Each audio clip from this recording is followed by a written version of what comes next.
अस्सलाम वालेकुम। बॉयलर में फ्यूल की बचत कैसे करें? बॉयलर में फ्यूल की बचत कैसे करें? एक अच्छे ऑपरेटर की यही पहचान है कि वो उसे चाहिए कि फ्यूल की ज़्यादा से ज़्यादा बचत करे। तो आज हम इसी तरीक़ों पर बात करेंगे कि किन किन तरीक़ों से हम फ्यूल की बचत कर सकते हैं। नंबर एक, एयर और फ्यूल का सही तनासब, एयर फ्यूल रेशो, हवा और फ्यूल का सही तनासब रखें ताकि मुकम्मल कंबस्चन हो।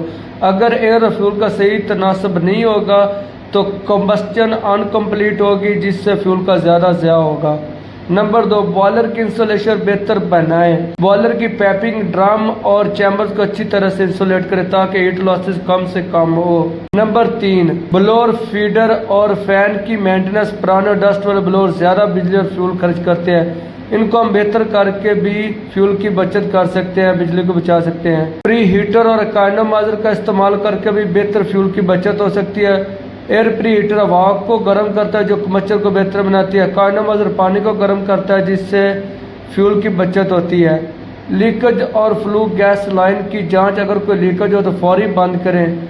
फ्लू गैस का नुकसान मतलब हरारत का नुकसान है, इसका मतलब फ्यूल का ज़या। दुरुस्त प्रेशर और लोड पर बॉयलर चलाना। बॉयलर को उसकी डिज़ाइन कैपेसिटी पर चलाएं, कम या ज़्यादा प्रेशर पर चलाना नुकसानदार हो सकता है। ये थे दोस्तों चंद पॉइंट जिनकी वजह से हम फ्यूल की बचत कर सकते हैं,